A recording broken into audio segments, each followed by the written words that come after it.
Donc, on va essayer de continuer, s'il vous plaît.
Donc, l'écran est partagé, n'est-ce pas?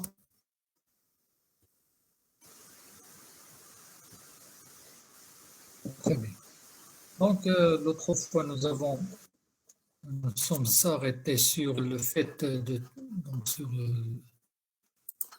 l'étude de la matrice, bien sûr, comme on l'appelle BCG. Et dans cette matrice-là, nous avons bien parlé des éléments qui font constitutifs.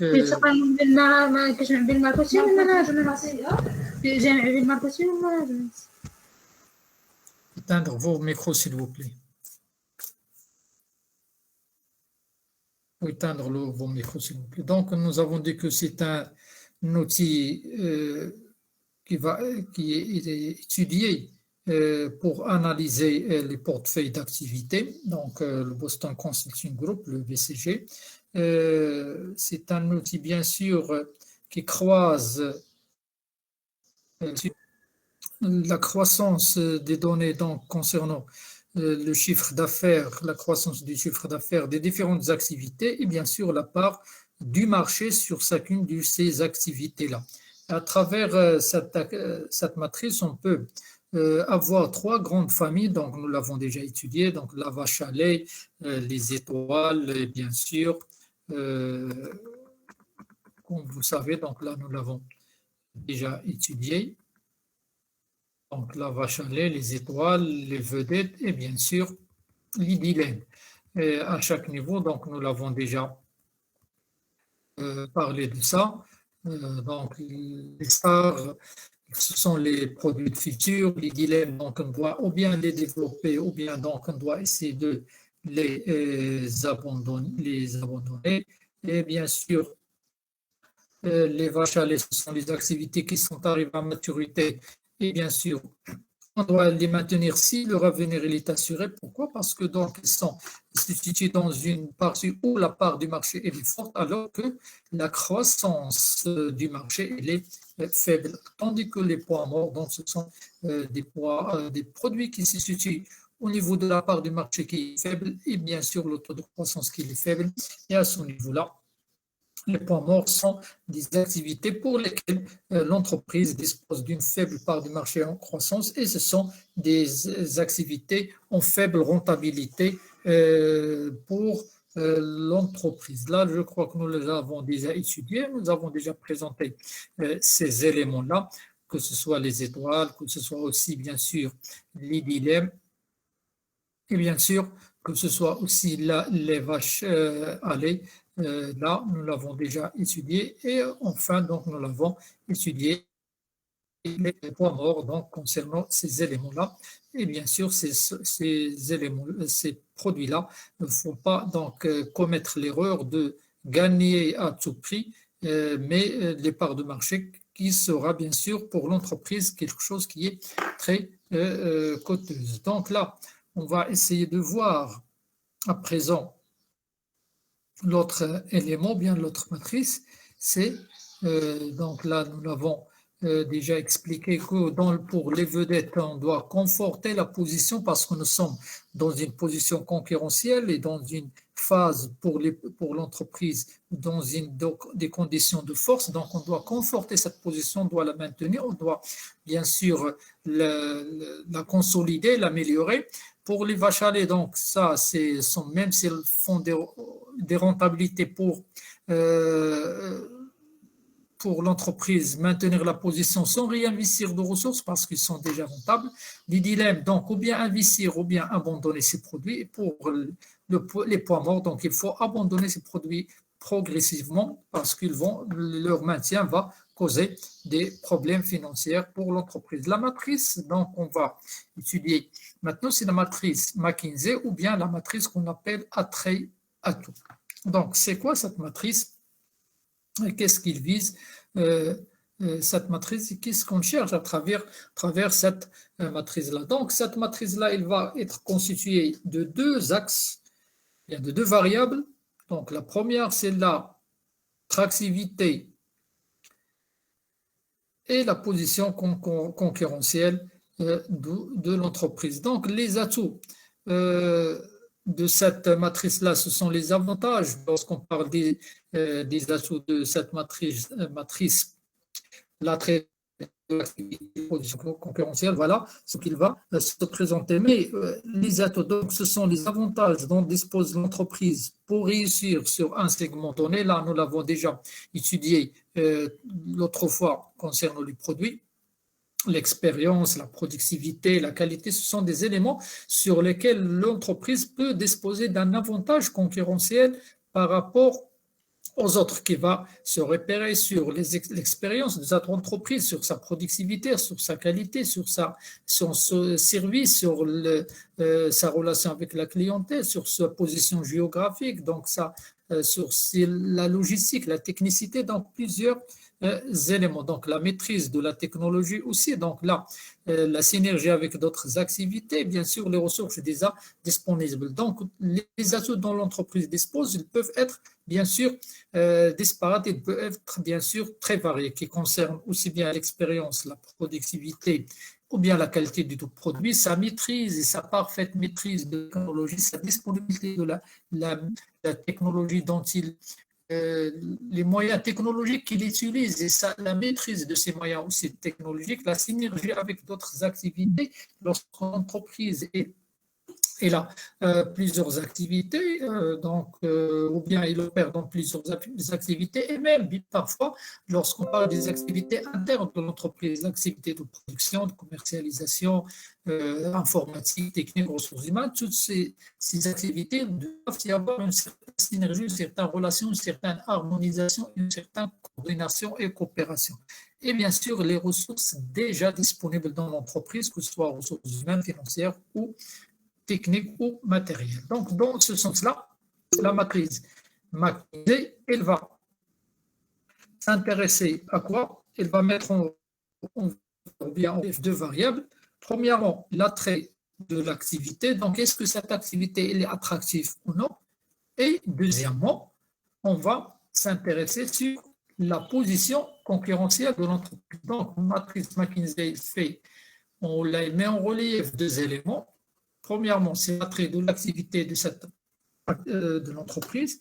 Et bien sûr, on va voir quelle est la position concurrentielle de l'entreprise. L'entreprise, est-ce qu'elle domine le marché? Est-ce qu'elle est dans le deuxième rang, troisième rang? Est-ce qu'elle peut concurrencer, ne peut pas concurrencer? Donc ces éléments-là, on va les étudier pour qu'on puisse voir comment on va essayer de voir quelles sont les implications stratégiques de cette matrice McKinsey pour l'entreprise. Donc, dans ce sens-là, le but est de quoi dans la matrice McKinsey, de telle sorte que lorsqu'on parle de l'attrait de l'activité, c'est l'attrait de l'activité ou bien du marché, c'est l'analyse ou bien le diagnostic interne. Et lorsqu'on parle de la position concurrentielle, c'est généralement ou la force compétitive, si vous voulez, donc la position concurrentielle ou la force compétitive, c'est généralement le diagnostic interne. Donc, le but de l'analyse du portefeuille d'activité de cette matrice est d'ailleurs voir, premièrement, quelle DAS devra recevoir plus ou moins d'investissement. Donc, lorsqu'on va essayer de voir cette matrice, on doit se prendre la décision de voir quel est le domaine d'activité stratégique sur lequel on va miser, on va investir plus par rapport à d'autres, surtout lorsqu'on dit que l'entreprise a plusieurs domaines d'activité. Et dans ce sens-là, l'analyse de la matrice McKinsey va nous donner, nous éclairer, ou nous orienter vers les domaines d'activité stratégique, les DAS qui nécessitent, qui devraient avoir plus d'investissement que d'autres. Donc, comment on doit le savoir? C'est à travers cette analyse matrice McKinsey qui va mettre en relief l'attrait du marché ou bien de l'activité avec la force compétitive concurrentielle ou bien la force compétitive ou là, bien la position concurrentielle. Donc, premièrement, cette matrice, parmi les éléments, bien les buts qu'il cherche, c'est de savoir plus ou moins les éléments ou bien les DAS qui nécessitent ou bien qui devront nécessiter plus d'investissement. Deuxièmement, le deuxième but qu'on cherche, c'est on va essayer de développer des stratégies de croissance pour ajouter de nouveaux produits ou d'activités au portefeuille. Dans ce sens-là, on va voir quelles sont les stratégies de croissance qu'on va voir, donc croissance interne ou bien croissance externe, ça, on va bien sûr la voir. Donc, les stratégies de croissance, pourquoi? Pour qu'on puisse ajouter de nouveaux produits, donc produits diversifiés ou bien d'autres produits dans l'entreprise, créer pour d'autres marchés ou bien activités ou bien au portefeuille, donc d'autres domaines qu'on peut ajouter dans l'entreprise. Donc, ou bien on va élargir les domaines d'activité, ou bien on va se contenter de ce domaine d'activité, mais le domaine d'activité qui nécessite le plus d'investissement, on peut bien sûr essayer de réaliser un autre produit, de nouveaux produits. Donc, lorsqu'on parle par exemple de L'Oréal, donc là, nous l'avons déjà vu, et lorsqu'on parle de Garnier, donc, opère dans plusieurs domaines, donc les champagnes, etc. On peut, lorsqu'on veut ce domaine d'activité, Garnier, donc ce domaine d'activité stratégique, qu'il va recevoir plus d'investissement. Et donc, on va dire aussi que dans ce domaine, on va essayer d'avoir de nouveaux produits. Donc, on peut imaginer donc, de réaliser donc, des champagnes, des meilleurs, donc sous forme de produits de fruits ou bien de légumes ou bien n'importe quelle catégorie. Et donc, dans ce sens-là, c'est cette matrice McKinsey qui va nous donner, nous éclairer ou bien nous orienter ou bien nous préciser est-ce qu'on va essayer de développer des stratégies pour qu'on puisse ajouter de nouveaux produits ou bien de nouvelles activités. Et le troisième point, bien sûr, c'est décider quelle activité ou produit ne devrait plus être conservé dans ce sens-là, c'est-à-dire le contraire. Là, on va essayer de voir quelles sont les activités qui vont recevoir bien sûr plus d'investissement et de l'autre côté de voir quelles sont les activités ou produits par lesquels on va être abandonnés ou bien ils vont être bien sûr négligés ou bien ne peuvent plus être conservés par l'entreprise. Donc là, si vous voulez, la physionomie de la matrice McKinsey. Donc, l'attractivité du marché ou bien de l'activité avec la position concurrentielle à travers ce but-là. Donc, décider dans quel domaine, développer les stratégies, décider bien sûr les activités qu'on doit bien sûr développer ou bien ne plus conserver pour l'entreprise. L'attrait du secteur, bien sûr, dans ce sens-là, bien sûr, la matrice attrait atout, comme on l'appelle, ou bien la matrice McKinsey, il va essayer de mesurer l'attractivité d'un segment stratégique et la croiser avec les atouts de l'entreprise possédés pour réussir ce segment. Donc, on va essayer de voir l'attractivité de ce segment par rapport aux atouts dont l'entreprise dispose. Là, nous l'avons déjà étudié donc, tout à l'heure lorsqu'on a parlé des atouts de l'entreprise. Donc, ce sont ces atouts-là. Donc, l'entreprise, pour réussir, il doit disposer de ces atouts-là et ces atouts-là, l'entreprise, il doit les croiser avec l'attractivité du segment stratégique pour voir quels sont, bien sûr,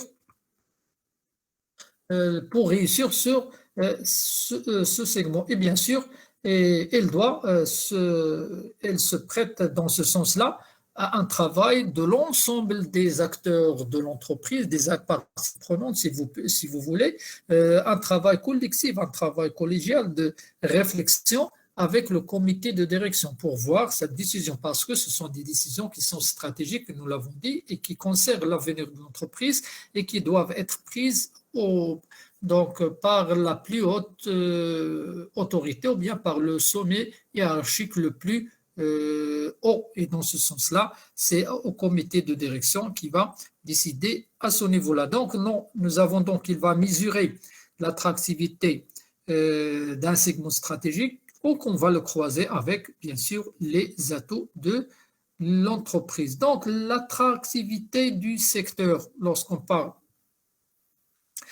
attrait du secteur. Donc, l'attrait, c'est la valeur à laquelle l'entreprise évalue un secteur. Donc, ce secteur, il est attractif.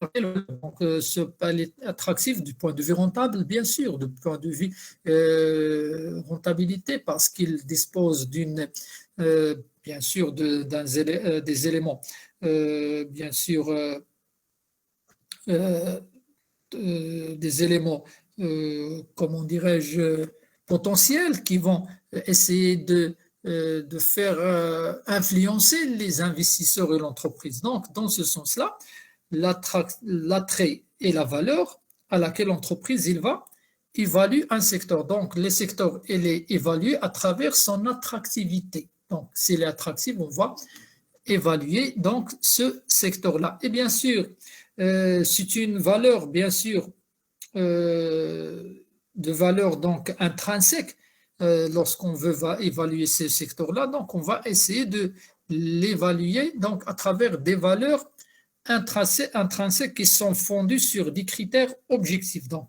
et parmi ou bien sur des critères propres à l'entreprise. Donc, des valeurs qu'on doit l'évaluer ou bien selon des objectifs, des critères objectifs ou bien des critères qui sont propres à l'entreprise. Quand on parle des critères objectifs, à ce niveau-là, on va avoir la croissance, la taille et la durée du marché. Donc là, le secteur est attractif à travers des valeurs intrinsèques qui sont internes et qui concernent bien sûr le marché, qui concernent le secteur. Ces valeurs-là qu'on doit y avoir, ou bien ces critères-là, concernent quoi? Concernent la croissance de ce marché-là. Ce que ce marché, lorsqu'on voit que le marché il est en croissance, donc pour l'entreprise, il est attractif. Donc on peut essayer de pénétrer sur ce marché lorsque sa taille elle est grande, donc, et lorsque bien sûr la durée du marché elle est très très longue. Donc le niveau de la concurrence, est-ce qu'il est faible? Là, si le niveau de concurrence, il n'y a pas beaucoup de concurrence sur le marché, ou bien le niveau de concurrence elle est acceptable, on peut bien sûr pénétrer ce marché. La rentabilité du secteur, donc ce secteur-là, il est rentable, le secteur d'automobile, le secteur des fast-food, le secteur celui qui, donc, s'il vous plaît, il faut éteindre vos micros. Mademoiselle ou bien monsieur qui a laissé son micro allumé, qu'il a l'obligeance de l'éteindre. Donc là, la rentabilité de secteur, ce secteur-là, est-ce qu'il est rentable ou pas? Et bien sûr, je dis que dans certains secteurs, le secteur immobilier, le secteur par exemple de textile, le secteur par exemple médical ou bien le secteur comment dirais-je, des secteurs de l'éducation, bien de l'enseignement, c'est les rentables, pourquoi pas? Donc, on peut investir. Et bien sûr, les besoins de ressources financières, est-ce que nous avons ces ressources, ce secteur nécessite des ressources financières ou bien ne nécessite pas des ressources financières énormes? Les caractéristiques du cycle de vie du produit dans ce marché-là, dans ce secteur, ce produit-là va maintenir une phase de maturité assez longue. Et dans ce sens-là, on peut bien sûr, le produit peut résister à la concurrence, il peut résister bien sûr, il peut satisfaire plusieurs demandes, il peut donc à travers ces caractéristiques du cycle de vie du produit, peut réaliser certaines rentabilités. Et bien sûr, les barrières à l'entrée et à la sortie, c'est-à-dire est-ce que ce secteur il est protégé, donc le cadre où bien sûr puisse rentrer, ou bien on ne peut pas bien sûr sortir, faute de quoi que si on sort, donc on risque de perdre certaines clientèles, ou bien de perdre certaines marges, ou bien de perdre certaines notoriétés pour l'entreprise. Donc, que ce soit le barrière à l'entrée, c'est-à-dire on doit voir est-ce que ce secteur il est bien protégé, qu'on ne laisse pas n'importe qui pour qu'il puisse investir, entrer dans ce marché-là. Donc, à l'image du secteur, par exemple, télécommunications, bien secteur aéronautique ou bien secteur de l'industrie pharmaceutique. Dans ce secteur-là, les sociétés, les grandes sociétés sont bien, mènent bien des barrières pour limiter le nombre de concurrents dans ce secteur-là. Et bien sûr, pour la sortie, donc, l'entreprise ne va pas juger utile de sortir, et bien sûr, de ce marché-là. De même que certaines restrictions, bien certaines lois exigent que lorsque l'entreprise investit dans ce marché, elle ne doit pas ressortir avant une certaine, et surtout lorsque l'entreprise s'engage avec l'État à travers un contrat, et donc sans qu'il puisse donc sortir de ce marché avant que ce contrat ou bien cette durée doit être expirée. Donc là, les critères qui sont bien sûr intrinsèques, qui sont fondés sur des critères, des valeurs intrinsèques fondées sur des critères qui sont objectifs. Donc l'attrait du secteur, j'ai dit qu'il va être évalué à travers la valeur intrinsèque, donc la valeur à laquelle l'entreprise évalue un secteur, et cette valeur, elle peut être vendue sur des critères, sur des maayères, donc donc lorsqu'on veut investir, donc on va voir ces éléments-là pour évaluer la capacité attractive du secteur. Donc, si ce secteur présente ces éléments qui sont positifs, c'est bien. S'il présente quelques-uns qui constituent une menace ou bien une faiblesse pour l'entreprise, donc l'entreprise va décider de s'abstenir. Donc, des critères qui sont propres à l'entreprise dans ce sens-là. Des critères propres à l'entreprise. Pourquoi? Pour mesurer l'attractivité relative à quoi? Relative qu'à ce domaine d'activité ou bien l'intérêt que l'entreprise accorde à ce secteur-là. Donc, il va mesurer la valeur d'un domaine pour une entreprise déterminée. Donc là, pour l'entreprise, pour mesurer l'attractivité relative qu'à ce domaine d'activité. Donc là, c'est la valeur d'un domaine d'activité pour une entreprise quelconque. Donc, ce sont les critères qui sont propres à l'entreprise. Donc, l'entreprise, il va essayer de choisir un domaine d'activité pour qu'il puisse y investir, donc, ou bien pour qu'il puisse mesurer donc, cette valeur-là. Donc, et ce domaine d'activité, bien sûr, il va recourir des compétences particulières. Donc, lorsqu'on parle de la valeur d'un domaine, donc lorsqu'on parle de la valeur des domaines, par exemple, bien du secteur immobilier, donc il va avoir des compétences particulières, le secteur hôtelier, donc le secteur de l'automobile, secteur, par exemple, des services, à l'image du gardiennage, bien de la sécurité, il requiert des domaines, des compétences particulières, domaine de l'industrie pharmaceutique. Là, chacun donc il a un domaine ou bien il dispose des compétences. Et pour ça, tout à l'heure, ça dépend des atouts dont dispose l'entreprise. peut avoir plusieurs atouts. Donc, il a toutes les compétences, toute la technologie, tout le savoir-faire, la capacité financière, il a tous ces éléments-là. Donc, il peut choisir plusieurs domaines. Mais ça dépend, nous avons dit, la valeur, il va mesurer chaque domaine pour qu'on ne puisse pas tomber dans des situations contradictoires. Donc là, chaque domaine, il nécessite des compétences, il nécessite bien sûr du savoir-faire, il nécessite certains moyens financiers, humains, des capacités techniques. Et dans l'entreprise, elle va essayer de mesurer la valeur d'un domaine pour une entreprise déterminée. Et bien sûr, nous avons dit que tout domaine d'activité, il requiert, bien demande, bien nécessite des compétences particulières et bien sûr aussi la capacité de les maîtriser. Ce n'est pas seulement de l'avoir, mais aussi la capacité de maîtriser ces domaines, bien sûr, les maîtriser détermine pour l'entreprise l'attractivité de ce domaine. Donc là, la capacité de maîtriser donc ces activités, ces compétences-là, il ne suffit pas seulement de les avoir, mais aussi il peut donc demander à l'entreprise de bien maîtriser, par exemple, l'outil informatique, la technologie, les compétences humaines donc dans le cadre du service, par exemple, dans le cadre de la commercialisation, de la communication. Et pour qu'un domaine dont l'entreprise n'a aucune chance, bien sûr, de réussir dans ce sens-là, il aura bien sûr à ce niveau-là une valeur qui est relative nulle. C'est-à-dire même si ces domaines-là, des objectifs, ils sont bien sûr alléchants, ils peuvent avoir, ou bien ils peuvent présenter bien sûr des avantages, mais l'entreprise n'a pas les compétences nécessaires pour entrer dans ces éléments-là.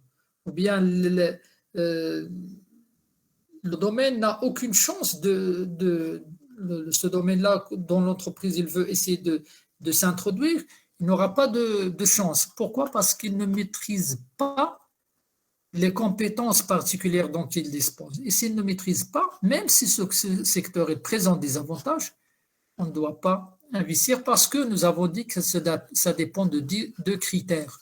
Donc, c'est la valeur qui est intrinsèque fondée sur des critères et tout d'abord, des critères qui sont propres à l'entreprise. Nous l'avons mis tout à l'heure, ce sont les atouts. Si l'entreprise n'a aucun atout, même si la croissance elle est là, le marché il réalise des taux de croissance forts, il est de grande taille, le niveau de croissance elle est faible, la rentabilité du secteur elle est là, les barrières à l'entrée bien sûr n'existent pas, mais une entreprise quelconque, lorsqu'il va voir quelles sont les compétences nécessaires dont il dispose, il n'a pas ces compétences. Et donc, même si ce secteur présente des avantages, pour un domaine dont l'entreprise n'a aucune chose de réussir, et bien sûr, il aura une valeur relativement nulle, même si, nous avons dit, même si sa valeur intrinsèque, cette valeur, elle est très, très forte. Donc,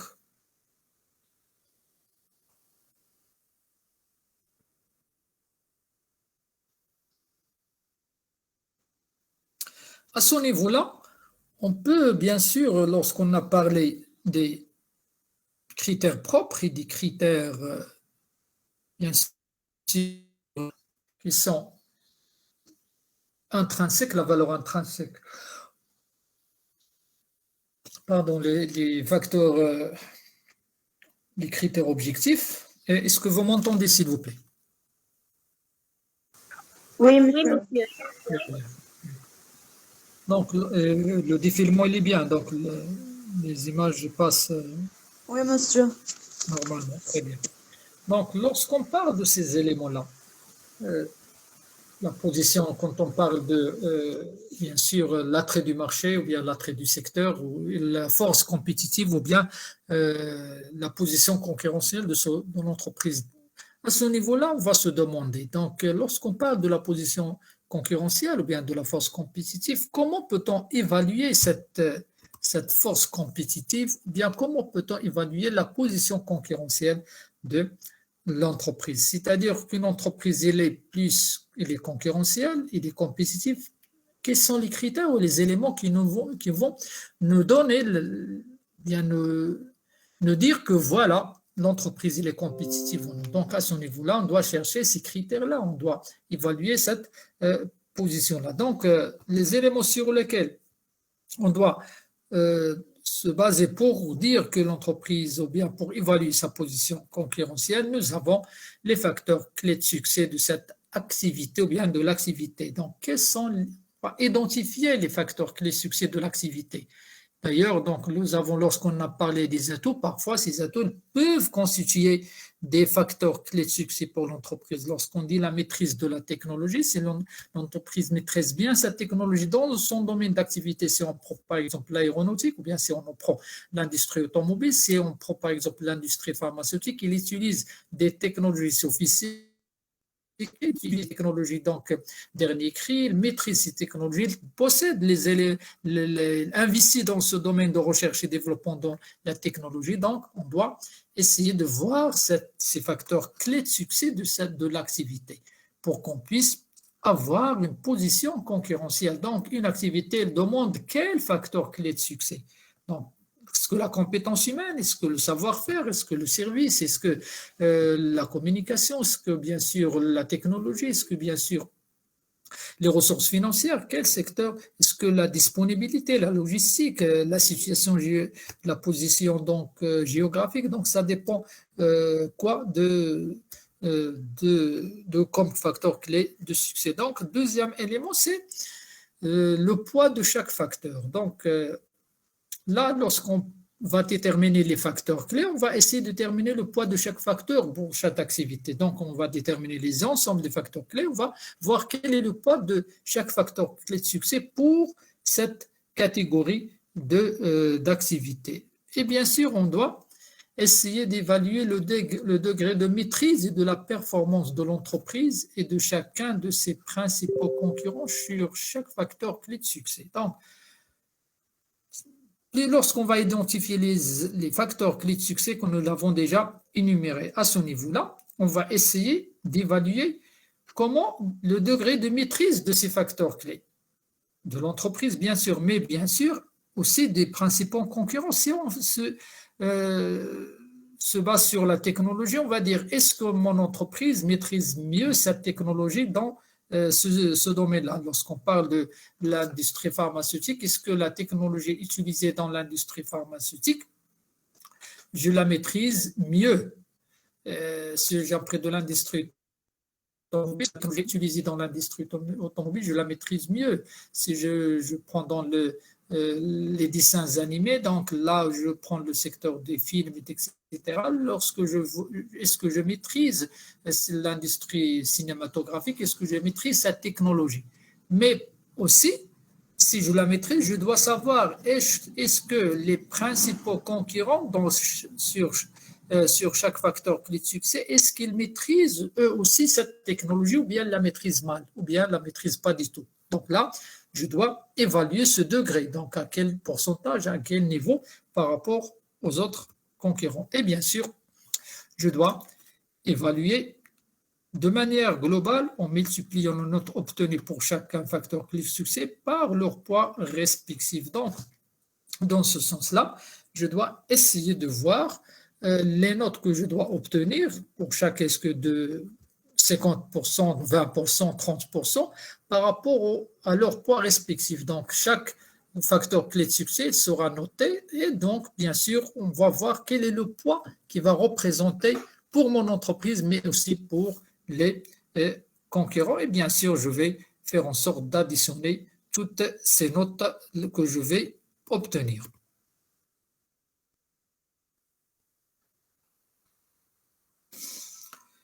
Bien. Quelle est la méthode pour réaliser donc cette matrice? Donc, pour réaliser cette matrice, bien sûr, nous sommes amenés à suivre donc une certaine démarche. Et cette démarche, elle va consister en quoi? Donc,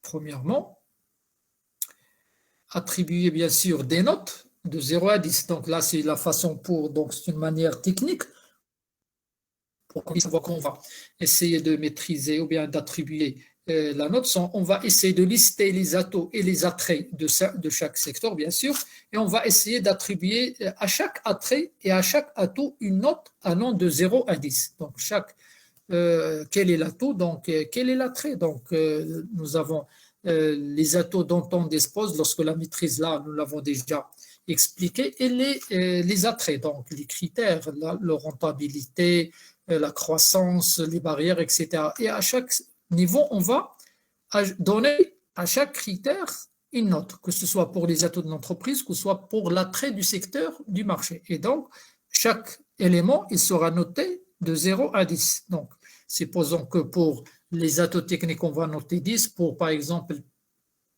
le service, on va noter 4. Pour, par exemple,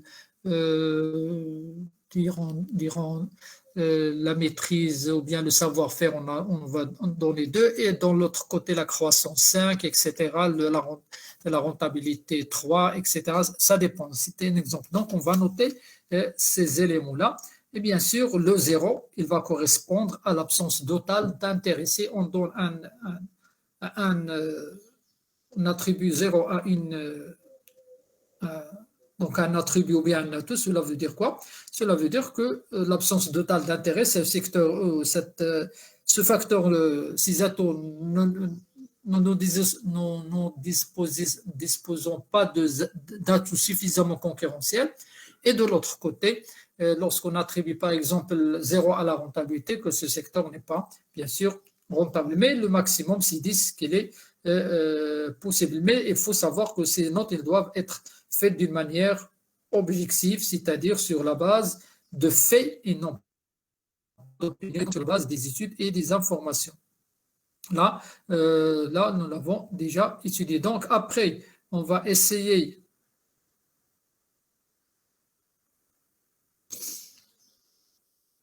de fixer les coefficients de pondération, c'est-à-dire tous les éléments, tous les items, donc n'ayant pas la même valeur, on leur attribue généralement un critère de pondération qui est allé de 1 à 3. Donc là, on va essayer de fixer des critères de pondération. Et d'ailleurs, à la fin, qu'est-ce qu'on va faire? On va construire la matrice.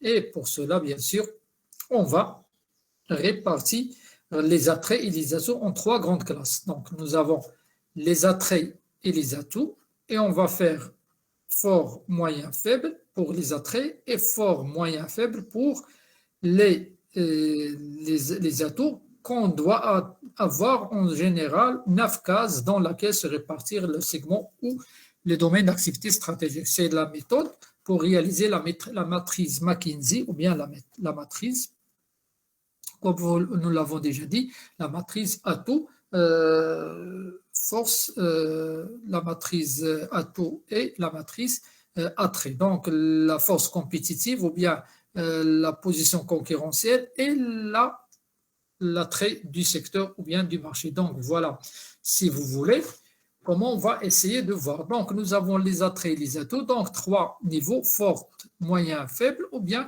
forte, moyen, faible. Et dans ce sens-là, là, on va avoir 9 casiers, 1, 2, 3, 4, 5, 6, 7, 8, 9. Donc là, lorsque les attraits ils sont bien sûr forts ou bien faibles, là, ça dépend des éléments. Dans ce sens-là, l'entreprise, ou bien il va avoir une position de leader. Lorsque l'attrait et la position concurrentielle sont fortes, il va maintenir la position de leader coûte que coûte.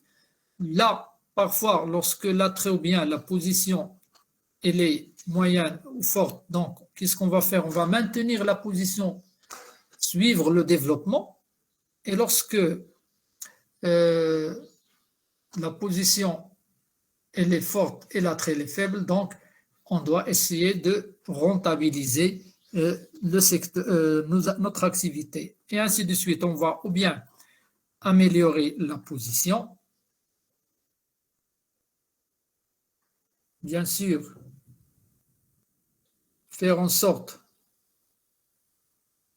de rentabiliser lorsque les attraits et les atouts sont moyens, on va prudemment pour ne pas essayer d'aller trop vite et bien sûr se retirer sélectivement, c'est-à-dire dans le cas où la rentabilité est faible et l'attrait est moyen, donc là, cela veut dire qu'on doit essayer de se retirer en sélectionnant les segments ou bien les secteurs dans lesquels on ne va pas s'aventurer trop. Donc, lorsqu'on voit, par exemple, pour une entreprise qui opère dans plusieurs secteurs et que le secteur immobilier, par exemple, sa rentabilité commence à... Il a plusieurs secteurs, donc le secteur alimentaire, le secteur, par exemple, vestimentaire, le secteur hôtelier, le secteur, par exemple, télécommunications, le secteur immobilier. Lorsqu'il va voir que le secteur l'immobilier, sa rentabilité est faible, alors que l'attrait et les moyens, donc il doit essayer de comme que le secteur sur lequel on doit miser, parce que nous avons dit tout à l'heure que cette matrice ne permet de voir quels sont les secteurs sur lesquels on doit, le domaine d'activité sur lequel on doit investir, mais aussi sur les secteurs, dans les domaines qu'on ne doit pas investir ou qu'on doit se retirer. Et dans ce sens-là, c'est lorsque se trouve dans la situation moyenne faible. Mais lorsque les attraits sont faibles et la rentabilité est faible, donc la rentabilité est forte, doubler la mise ou abandonner, c'est comme le poids mort à ce niveau-là.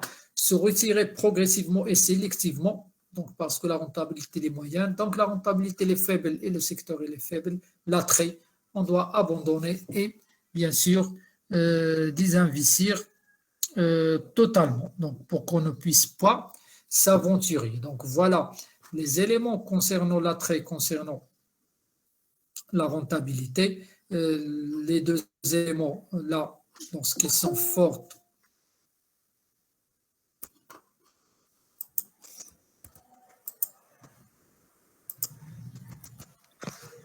lorsque les deux axes sont forts, donc on va maintenir la position parce que nous avons plus d'atouts et nous avons un marché qui est attractif. Donc on ne faut pas l'abandonner. On va maintenir, on va consolider cette position-là, coûte que coûte. Donc là, quoi qu'il arrive, parce que si on sort, donc là, cela veut dire qu'on est faible. Dans la moyenne, donc lorsque la rentabilité est moyenne, dans ce sens-là, on va maintenir la position et on va suivre le développement. Parce que ça, nous avons une certaine rentabilité, mais nous avons aussi cette position qui est forte. Et lorsque la position est forte et la rentabilité est faible, dans ce sens-là, on va essayer de traire. Donc là, c'est comme on a essayé de rentabiliser dans le sens, là, on va essayer d'améliorer la position concurrentielle parce que le marché il est fort et les atouts sont moyens. Donc, dans ce sens-là, on va essayer d'améliorer cette position pour qu'on puisse aller être fort lorsque le marché il est la rentabilité ou bien le marché il est la position concurrentielle il est l'attrait des moyens et la position concurrentielle et des moyens. Donc ça c'est d'une manière prudence dans le fond qu'il faut être prudent pour ne pas tomber dans cette situation-là de se faire retirer. Et dans le cadre de la faiblesse, donc on va ou bien sûr quitter ou double, comment dirais-je, donc ou bien quitter ou bien doubler la mise pour qu'on puisse aller avoir donc une forte rentabilité, ou bien on doit essayer de se retirer jusqu'à quitter définitivement le secteur. Donc voilà les atouts et les concernant l'atout et l'attrait de la matrice. La matrice,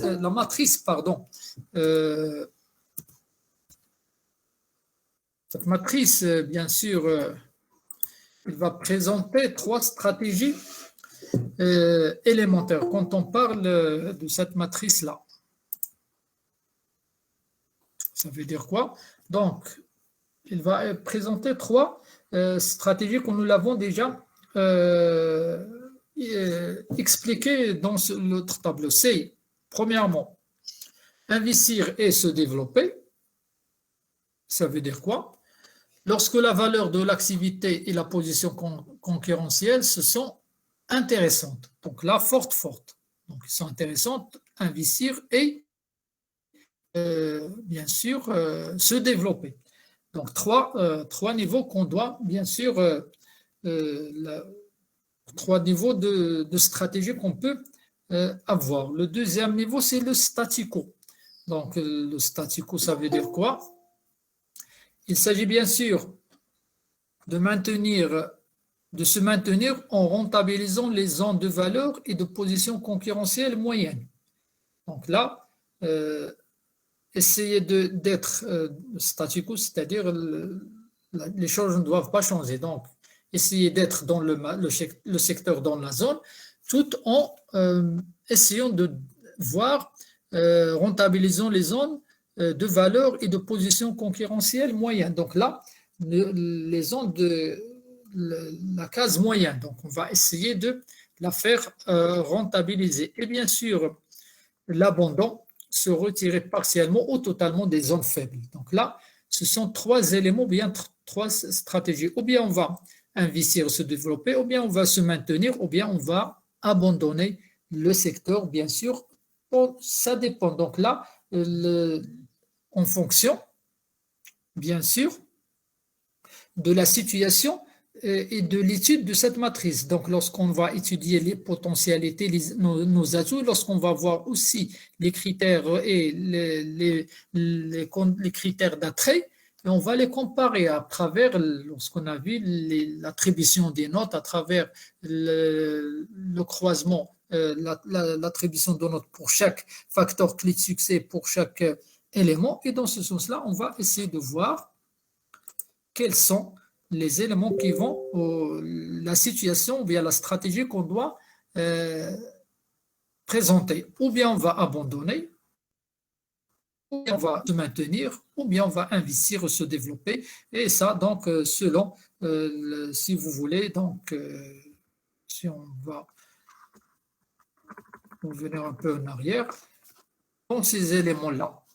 Donc, on va se maintenir, on vient donc se développer, donc maintenir ou se développer, rentabiliser prudemment. Donc, ça, c'est investir ou se développer. Là, si vous voulez, c'est se maintenir et c'est abandonner ou bien désinvestir. Donc là, si vous voulez, les trois éléments de stratégie, donc investir ou se développer, se maintenir ou bien abandonner totalement totalement les zones qui sont faibles. Ça concernant bien sûr les stratégies. Donc ça, concernant maintenant l'évaluation de l'attrait d'un marché. Donc, pour qu'on puisse évaluer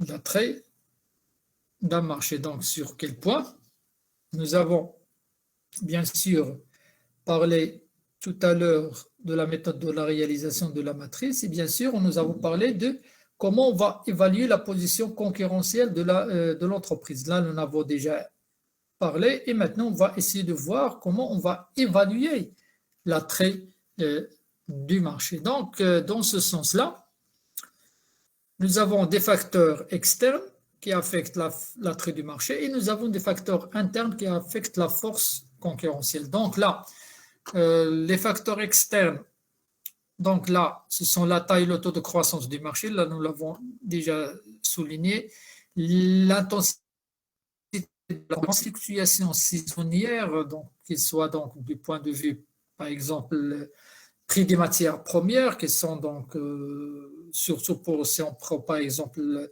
le prix du pétrole, donc dans l'été, parfois le prix il est bas, parfois donc dans l'hiver, donc le prix il est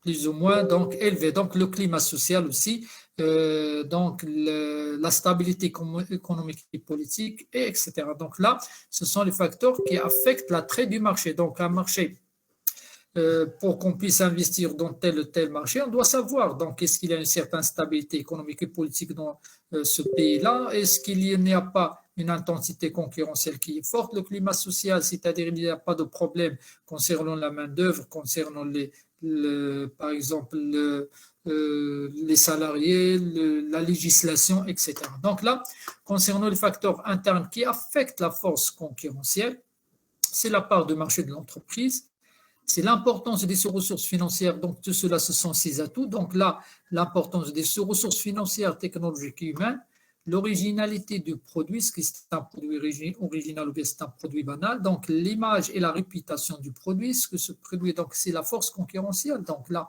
on parle aussi de l'image du produit, l'image, son originalité, ou bien c'est classique, c'est standard, c'est banal, donc c'est basique, si vous voulez, la réputation de ce produit, les ressources dont on dispose l'entreprise. Donc, l'évaluation de l'attrait de marché va se faire à travers des facteurs externes qui affectent l'attrait du marché, mais aussi des facteurs internes qui affectent la position concurrentielle de l'entreprise.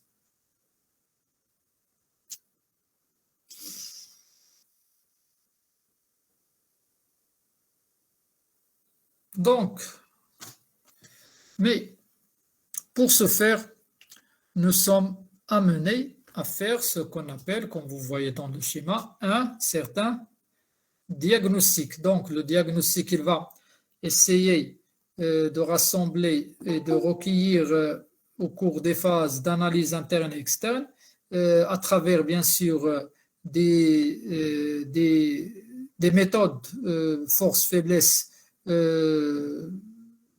menace-opportunité, qui va permettre de donner une vision globale de l'entreprise ou bien des demandes, bien sûr, sur les facteurs ou bien des demandes sur les opportunités et les difficultés que peut courir l'entreprise. Et bien sûr, une fois le diagnostic posé, il faut bien sûr essayer d'identifier les objectifs qu'on veut suivre. Donc, une fois, bien sûr, on a fait le diagnostic, qu'est-ce qu'on doit faire? On doit essayer de suivre ou bien de mettre en place les objectifs qu'on doit suivre. Donc, il faut mettre des plans d'action pour, bien sûr, atteindre ces objectifs-là. Et pour cela, donc, à travers des plans. Donc, faire le diagnostic, fixer par des objectifs et, bien sûr, mettre un plan pour qu'on puisse atteindre ces objectifs-là. Donc, les pistes qu'on doit essayer de suivre, c'est tout d'abord, on va essayer de sécuriser les points faibles et les menaces, c'est-à-dire lorsqu'on dit que à travers cette étude de matrice et lorsqu'on va voir les atouts, lorsqu'on va voir aussi l'attrait, on va voir quels sont les points faibles et les points. Donc le diagnostic il doit se faire à partir, bien sûr, des diagnostics internes et externes. Et donc la matrice force, faiblesse, menace, opportunité. Et lorsqu'on va essayer, lorsque ceci il a été établi, on va essayer de sécuriser les points faibles et les menaces. C'est-à-dire, on va essayer de les maîtriser pour qu'ils ne puissent pas nous influencer. Ensuite, on va essayer de consolider les points forts. Donc, tous les avantages qu'on a, on doit les consolider, on doit bien sûr les préserver et on doit aussi les développer. Et dans ce sens-là, le troisième point, c'est se développer sur les opportunités de marché. C'est-à-dire, on va essayer de saisir ces opportunités pour qu'on puisse investir et pour qu'on puisse, bien sûr, essayer de développer et d'être présent sur ce marché. Donc, le diagnostic à travers la fixation des objectifs qui nécessite la mise en plan en mettant en place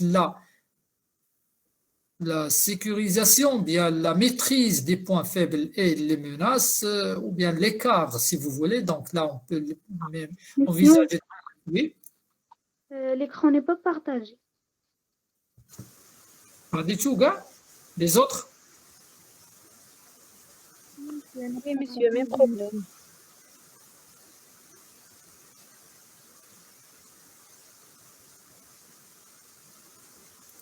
Maintenant?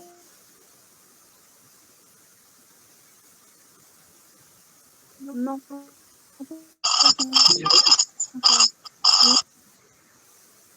Est-ce que vous voyez quelque chose? Rien. Vous voulez? Monsieur, c'est bien pour moi. Elle est partagée. Moi aussi, monsieur. C'est bon? Les autres? Pour moi, c'est bon, monsieur. Donc, qu'est-ce qu'il y a le défilement?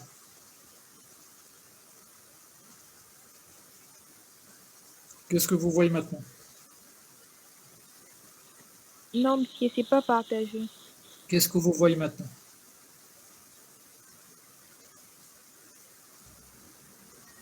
On voit un bonhomme avec un PC, monsieur.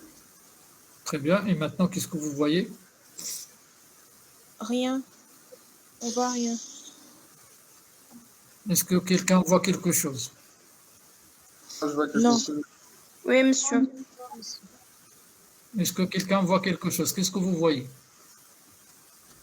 Les Bonhomme, deux monsieur. émoujis. Combien d'images vous voyez sur l'écran? Deux images. Deux images. Deux images, monsieur. Maintenant, combien d'images vous voyez? Trois images. Trois. Donc, Wow. il est partagé. Oui, monsieur. Donc, les gens qui ont un problème et qu'ils cherchent où le problème pour qu'ils puissent le résoudre, ça n'émane pas de moi. Donc, tant que les autres, quelques étudiants, ils partagent avec l'écran qu'il y a des défilements, les autres qui ont un problème technique, ils doivent chercher où se trouve ce problème. Donc, ce n'est pas ce n'est pas à la source, hein. Ça dépend d'eux qu'ils doivent chercher, s'il vous plaît, hein. Donc, est-ce que vous avez déjà vu cette image? On l'a expliqué. Est-ce que vous l'avez vu?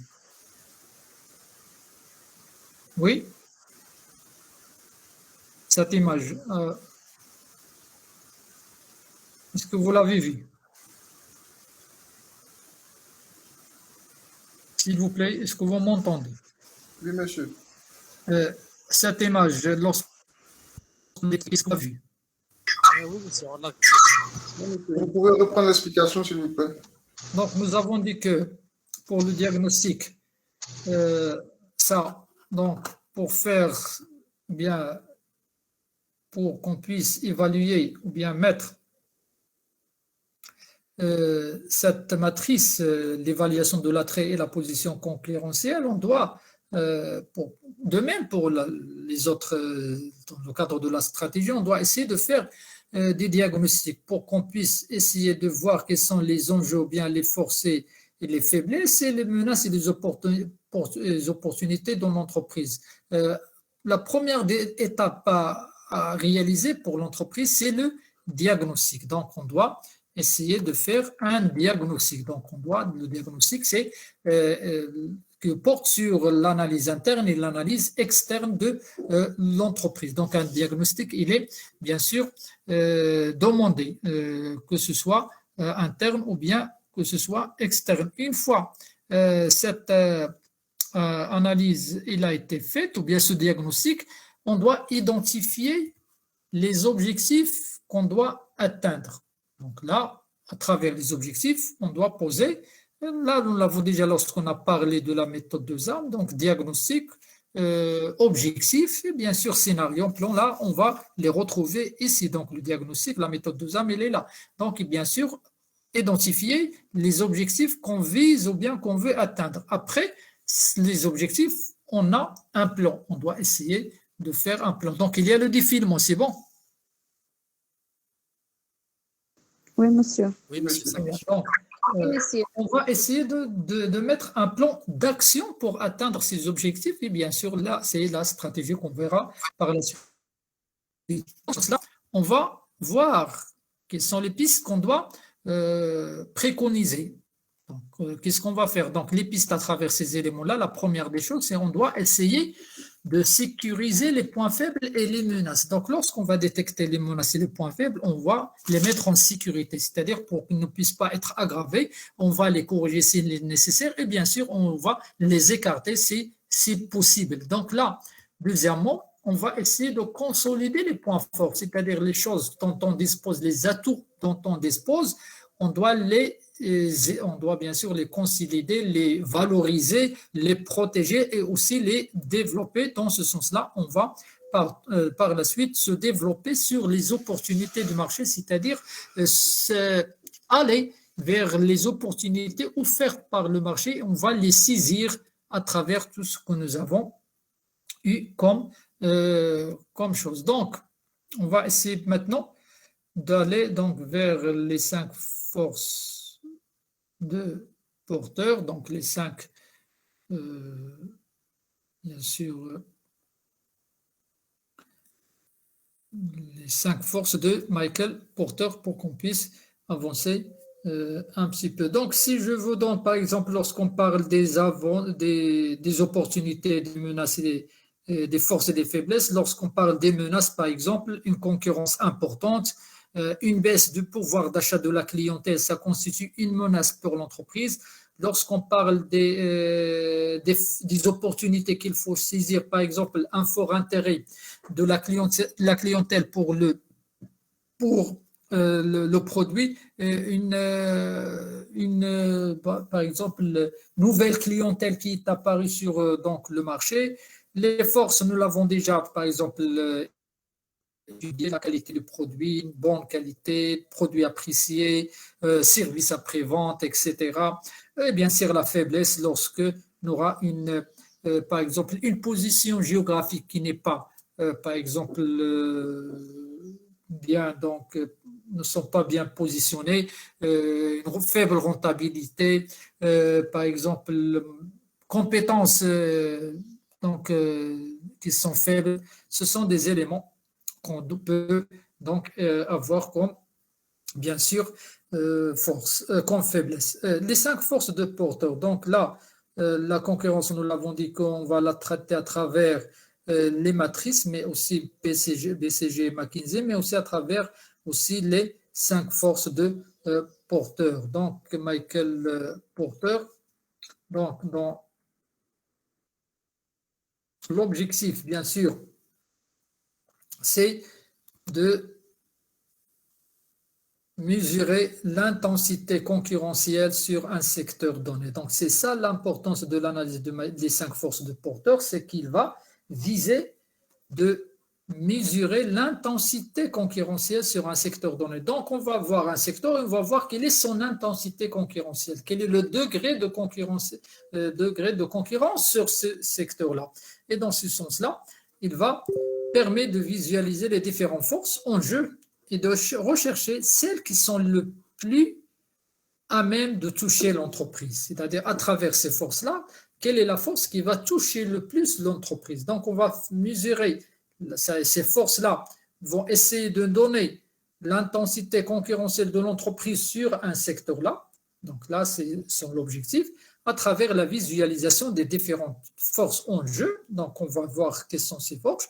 Et bien sûr, de rechercher parmi ces forces ceux le plus à même de toucher l'entreprise. Quelle est la force qui va toucher ou bien qui va altérer l'entreprise ou bien qui va avoir un impact ou bien une influence sur cette entreprise. Donc voilà, l'objectif de la force ou bien de la théorie ou bien de l'apport de Michael Porter à travers les 5 forces de Porter. Donc voilà ce qu'il vise et voilà ce qu'il cherche.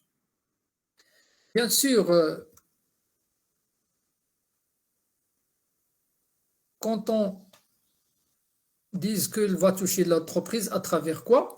À travers, bien sûr, les 5 forces, ce sont la concurrence qui est en place, et bien sûr, dans ce sens-là, on parle de la concurrence actuelle de l'entreprise sur son secteur d'activité, et bien sûr, ce sont des concurrences qui sont souvent connues et qui sont souvent suivies. Donc, la concurrence en place, c'est-à-dire la concurrence actuelle de l'entreprise sur son secteur d'activité. Le deuxième élément, c'est les nouveaux entrants, c'est-à-dire lorsqu'on parle de la concurrence actuelle, mais on peut parler des nouveaux entrants qui sont les nouveaux concurrents potentiels.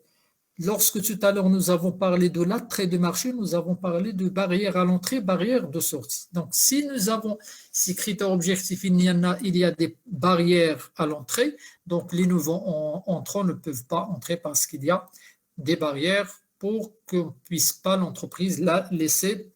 Donc, il y a un consortium ou bien il y a bien sûr une attente ou bien bien sûr une entente entre les concurrents.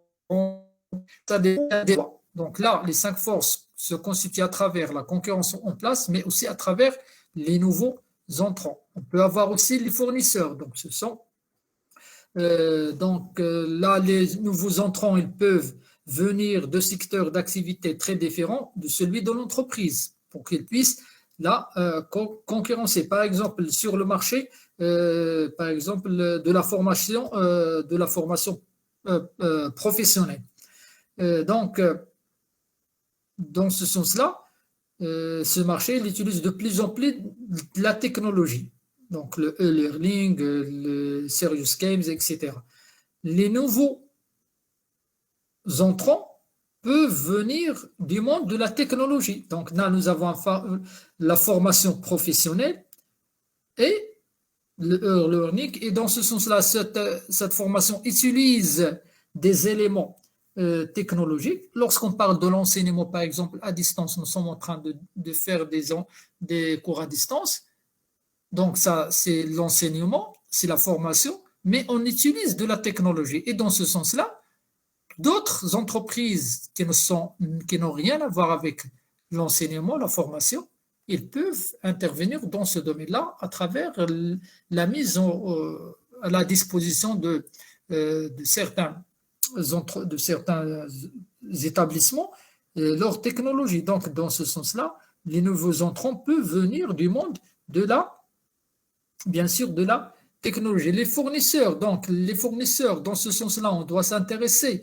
Quelle pression les fournisseurs peuvent exercer sur les marges de l'entreprise? Bien sûr, les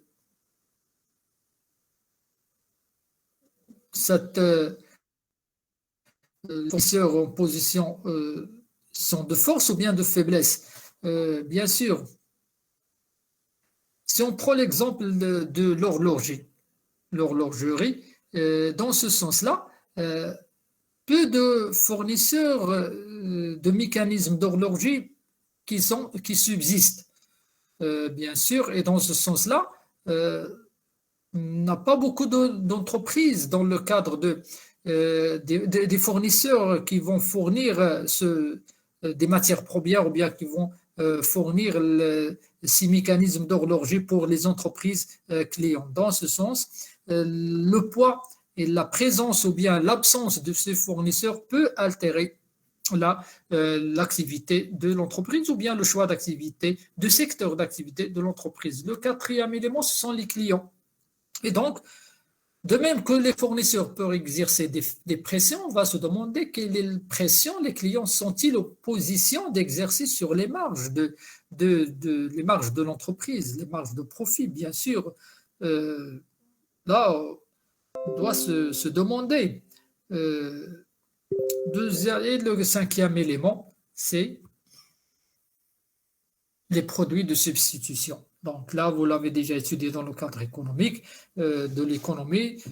Quels produits différents pourraient, par exemple, rendre le même service que le produit de l'entreprise? Donc là, lorsqu'on parle des nouveaux entrants, c'est la concurrence. Cette concurrence, il peut bien sûr présenter ou bien donner ou bien avoir des produits concurrents, donc produits qui peuvent substituer l'utilisation du produit initial. Lorsqu'on parle, par exemple, actuellement, quand on parle des produits de lycée,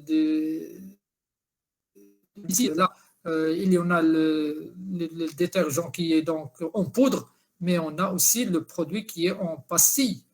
Et là, donc, c'est un produit nouveau, c'est un produit substitut. Au lieu d'utiliser la poudre, on peut utiliser la pastille, on peut utiliser le liquide. Donc là, pour laver les vêtements, là, c'est un produit substitut. Donc, dans ce sens-là, le produit est diversifié, mais au lieu d'aller vers le liquide, on peut aller vers la pastille tout simplement. Donc, les produits substituts constituent un élément que l'entreprise doit prendre en considération s'il veut, bien sûr, se positionner dans le marché. Donc, les 5 forces de porteurs se résument dans le cadre de la concurrence en place, des nouveaux entrants, des fournisseurs, des clients et des produits substituts. Bien sûr, l'évolution dans ce cadre des produits substituts, c'est grâce à l'évolution technologique qui peut bouleverser de nombreux domaines et bien sûr de causer une certaine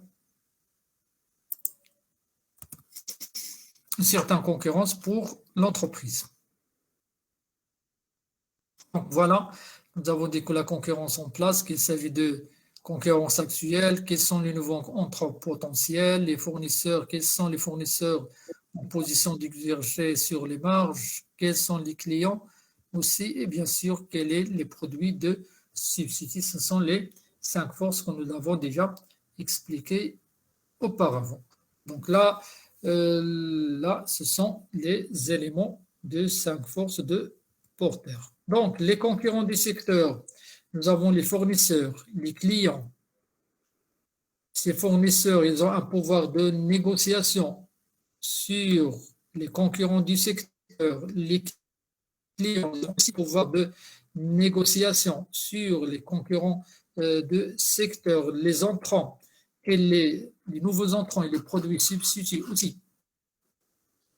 Dans ce sens-là, puisqu'ils ont des menaces, ils peuvent menacer. Donc là, les concurrents peuvent menacer l'activité de l'entreprise et bien sûr, les produits substituts, ils peuvent eux aussi menacer l'activité de l'entreprise de telle sorte qu'on aura une certaine rivalité à travers ces éléments-là. Donc, le concurrent du secteur dans l'entreprise, dans ce sens-là, nous avons dit qu'il y en a les 5 forces qui sont bien sûr la concurrence en place.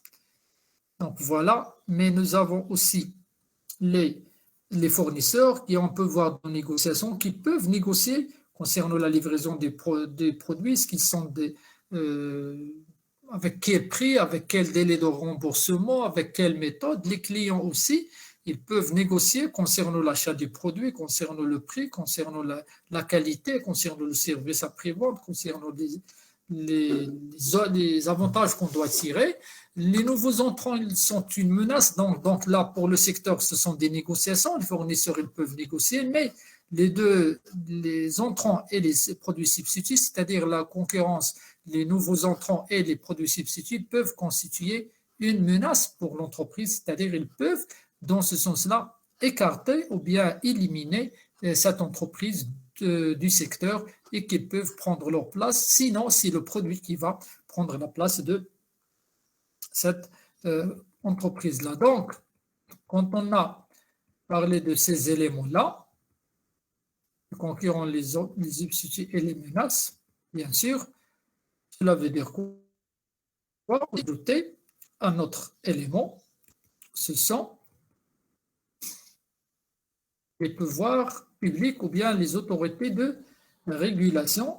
Donc, on peut avoir cet élément-là qui est important et qui peut agir sur influencer aussi à travers la réglementation, à travers bien sûr les lois, à travers bien sûr les normes et les règles qu'il doit mettre en place. Donc, dans ce sens-là, Michael Porter, il va essayer de nous présenter cette situation à travers cet élément-là. Donc, comme vous le voyez,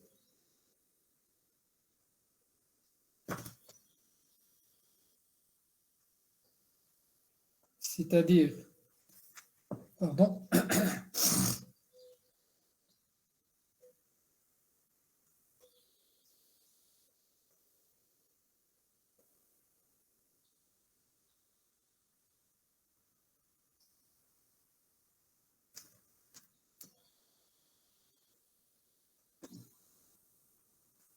à travers ce qu'on appelle la chaîne de valeur.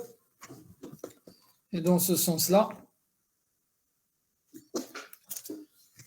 Michael Porter, il va nous donner des activités qu'il va les partager en activités de soutien et activités ou bien des logistiques internes, de telle sorte qu'il va introduire ce qu'on appelle la notion de chaîne de valeur pour identifier bien sûr les étapes nécessaires qu'une organisation peut valoriser, construise une offre pour valoriser sa clientèle. Donc, les activités de soutien, ils se basent sur l'approvisionnement, développement technologique, la gestion des ressources humaines et l'infrastructure de la firme. Donc là, ce sont des activités qui vont soutenir l'activité de logistique, c'est-à-dire l'activité logistique interne, l'entreprise, pour produire, il a besoin d'une activité de production, besoin de logistique pour acheminer cette production, il a besoin de commercialiser, donc la logistique externe bien sûr, de commercialiser et de vendre, donc il a besoin, cette production doit être vendue, et bien le service après-vente. Toutes ces activités-là, pourquoi on l'appelle activité de soutien? Ça, c'est la logistique interne. Donc, pourquoi ça, c'est l'activité de soutien? Parce que ce sont des activités qui vont soutenir ces éléments-là. Pour qu'on puisse arriver à la production, nous devons disposer des infrastructures, nous devons disposer des ressources humaines, nous devons disposer des technologies et nous devons disposer des approvisionnements pour qu'on puisse, bien sûr, produire produire des éléments, bien produire bien sûr des biens et des services. Donc là, c'est ce que on appelle, j'ai dit, la chaîne de valeur que Michael Porter, bien sûr, il a élaboré. Bien sûr, dans ce sens-là, comprendre quelles sont les activités ou bien quelles activités vont contribuer à la création de la valeur de l'entreprise. C'est pour ça qu'on l'appelle la chaîne de valeur, dans ce sens où il va nous donner la possibilité de voir quelles sont les activités qui vont contribuer ou non à la création de la chaîne de valeur. Et la chaîne de valeur, elle va s'articuler, comme vous l'avez vu, autour de 9 pôles. Nous avons qu'on appelle 5 pôles de base. Les 5 pôles de base, les 5 pôles de base, les voilà. 1, 2, 3, 4 et 5, ce sont les 5 pôles de base. Et nous avons 4 activités de soutien. Donc là, les bases qui sont nécessaires et bien sûr 4 activités de soutien. Bien sûr, les premières, donc les activités de base, ils vont s'articuler autour de la séquence de autour de la production logistique, la commercialisation, le service et les autres, bien sûr, qui sont l'achat, les ressources humaines, donc les développements technologiques. Et dans ce sens-là, on va voir comment cette chaîne de valeur ou bien cette entreprise, il doit essayer de créer de la valeur à travers cette chaîne de valeur.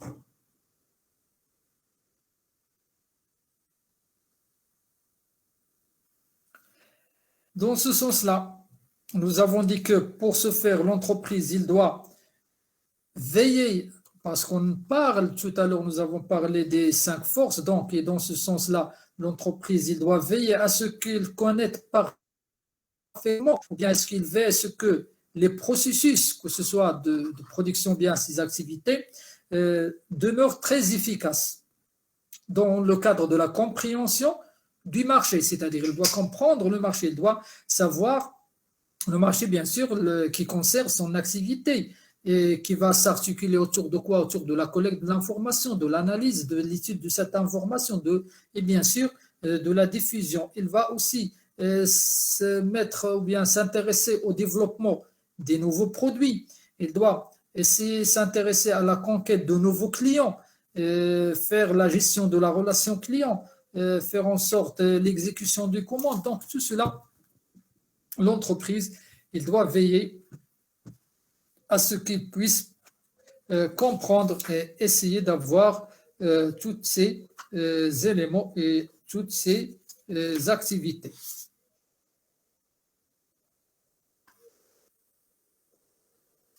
Donc voilà ce qui concerne, si vous voulez,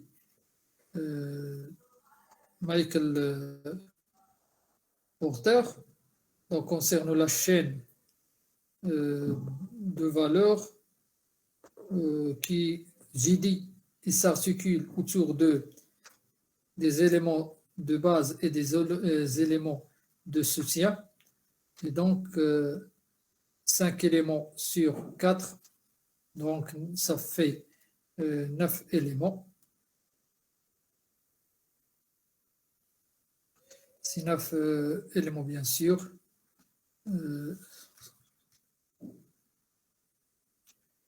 Pardon.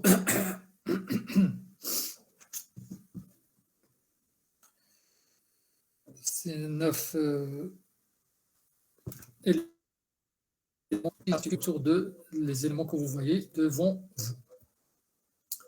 Donc, concernant le cycle de vie de produit, je crois que vous l'avez déjà étudié, vous le connaissez très bien. Je ne sais pas, donc là, je crois que on ne va pas trop étudier cet élément-là, parce que je crois que vous l'avez déjà vu dans le cadre du marketing de base, ou bien de marketing approfondi. Oui, monsieur. Donc là, je crois qu'on ne doit pas trop s'intéresser à cet élément-là, puisque vous l'avez déjà vu dans le cadre du cadre marketing approfondi, je crois, donc le cycle de vie de produit qui est lié bien sûr à produit, donc la stratégie marketing dans ce sens-là, et bien sûr, là, vous le savez, donc le lancement, la phase de croissance, maturité, déclin. Donc là, à travers le temps et à travers, je crois, les études, donc là, je crois qu'on ne doit pas étudier, mais on peut dire que lorsque le produit il est lancé, un nouveau produit, donc il doit vaincre pour simuler la prise de conscience, l'intérêt laissé de l'achat. Cela, bien sûr, il va prendre du temps. Et en phase de lancement, seules quelques personnes qui peuvent acheter ce produit-là. Donc, ce sont les, comme on les appelle dans le cadre, les personnes, les innovateurs, donc qui veulent donc chercher l'innovation de ce produit. Dans ce sens-là, si ce produit il est accepté à un plus grand nombre, ce qu'on appelle dans les adopteurs précoces, donc ils vont être attirés. Bien sûr, lorsqu'il y a cette attraction des clients, c'est pour ça que nous avons dit tout à l'heure les nouveaux entrants, les concurrents, lorsqu'on va voir que ce marché il est attractif, voilà, d'autres concurrents, l'entrée des concurrents va essayer d'entrer en jeu pour accroître la notoriété du produit, c'est-à-dire un produit qui marche bien, donc on va essayer de s'introduire dans ce marché-là pour qu'on puisse accélérer le processus d'option. Donc, de nouveau, bien sûr, ainsi, lorsque d'autres concurrents vont entrer, de nouveaux consommateurs vont réapparaître. C'est le cas, par exemple, des téléphones portables. Là, lorsque ce téléphone portable, il a bien marché, donc d'autres concurrents sont entrés dans le marché, d'autres consommateurs, ils sont bien donc entrés dans le consommer, et ainsi de suite, de nouveaux consommateurs apparaissent. Donc, le rythme de croissance, bien sûr, les chiffres ils vont bien sûr augmenter. Donc, nous sommes dans la phase de maturité. Ensuite, le rythme va essayer de diminuer à cause du nombre d'acheteurs potentiels. Donc, les ventes ils vont se stabiliser au rythme des achats. Et enfin, on va essayer d'avoir ou bien d'annoncer dans la phase du déclin.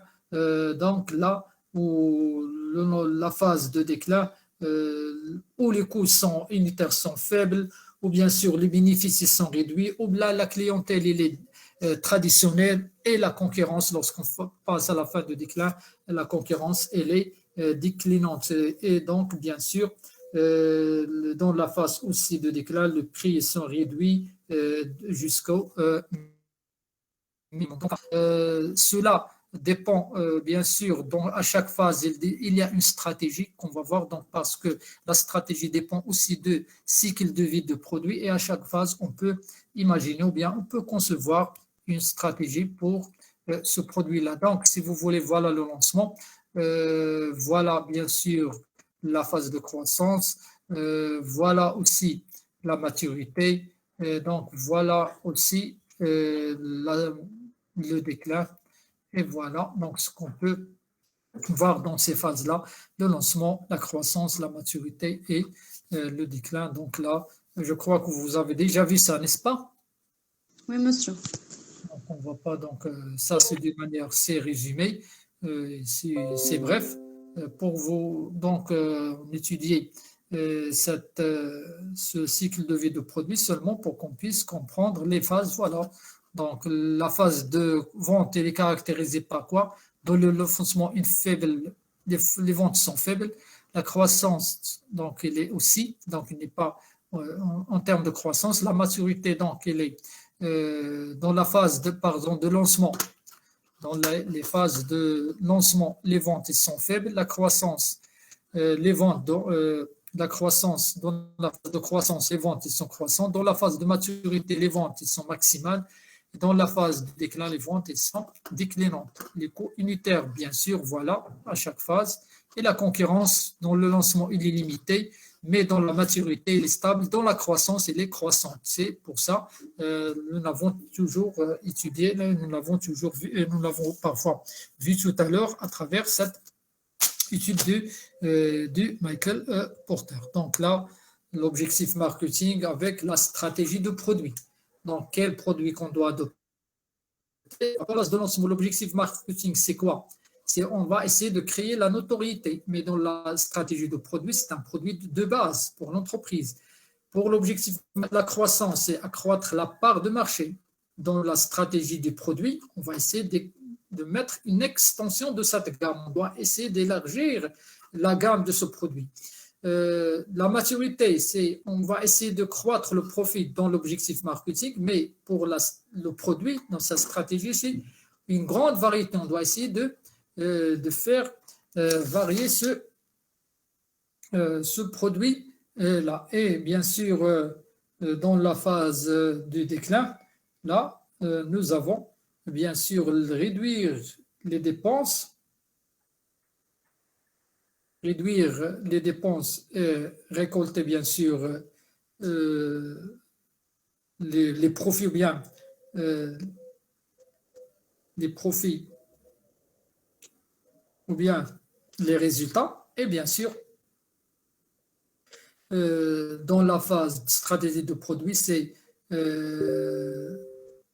l'élagage donc là c'est-à-dire si vous voulez donc si vous voulez, on va se débarrasser, si vous voulez, de se quitter ou bien abandonner ce produit-là. Donc là, dans le cadre des prix, par rapport à la distribution, la publicité et bien sûr la promotion, ce sont des éléments que vous avez déjà vus dans le cadre du marketing. Avez-vous des questions?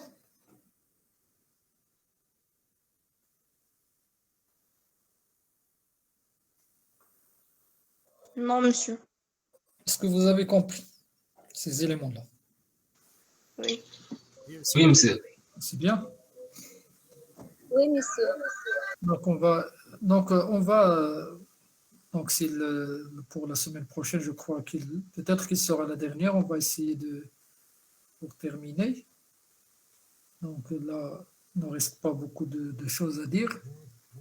Je crois que par rapport, donc puisque je crois que le cours presque il est assuré, on est dans le choix de la stratégie.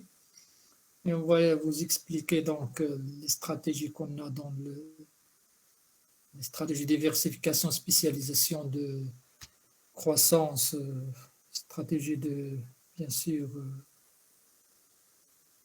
de différenciation aussi. Et on va voir comment on va choisir les stratégies, de quelle manière, etc. Donc là, on va s'arrêter à ce niveau-là et on va se retrouver, si le temps le permet, pour d'autres séances, parce qu'il ne reste pas. Monsieur, D'accord, merci, monsieur. s'il vous plaît, monsieur. Oui, Monsieur? Est-ce que vous pouvez faire les cours le soir parce que nous sommes dans une période de stage. Quand vous faites les cours aux avant-midi, là, on n'arrive pas à s'y connecter. donc on peut faire, donc le stage il se termine à quelle heure? À 15h, 15h30? 16h30. Moi, je finis à Non. 16h30. Les temps de marcher, peut, j'arrive donc, à la on peut. maison. Donc on peut donc programmer vers 17h30, par exemple. Oui, Ça vaut bien, bien. monsieur. Donc, parce qu'il ne reste pas beaucoup de séances, presque deux, je crois. Donc, on va essayer d'aller un peu vite pour qu'on puisse terminer ce cours-là. D'accord. Monsieur, Oui, mademoiselle? concernant la séance d'encadrement PFE, Oui, bah, parce que je ne sais pas, est-ce que vous êtes tous donc ce groupe-là? Est-ce que tout le monde, les membres du groupe, est-ce qu'ils sont présents? Donc, je ne sais pas. Les lettres. Donc, j'ai le groupe 2. Est-ce que tous les gens qui sont dans le groupe 2 ils sont avec qui j'ai donc bien sûr sous mon encadrement, ils sont là. Est-ce que tout le monde? Je ne sais pas. Donc sinon, si tout le monde est là, on peut faire une séance d'encadrement. Parce que j'ai les autres, comment je dois les contacter? Donc je sais, donc je vais voir. Est-ce que je vais voir la liste? Est-ce que tous les étudiants qui sont là? Et bien sûr, je vais lancer donc une séance d'encadrement sur Moodle pour le PFE et les gens doivent. D'accord, monsieur. Concernant un document sur nos bases, sur les pages de garde, méthodologie de travail, Oui, vous avez nous envoyer? d'accord. Donc, dans ce sens-là, on va faire une séance. Sinon, on va donner le type ديال. On va se concerter avec les autres professeurs pour proposer un sous-type pour les mêmes, les mêmes PFP. La page de cadre, il doit être unie. D'accord, monsieur. D'accord. Merci pour votre temps. Merci. Merci à vous. Donc, s'il vous plaît, on va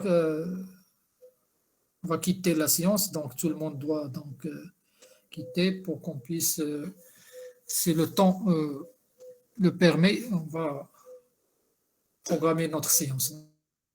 Donc, merci à vous et à bientôt.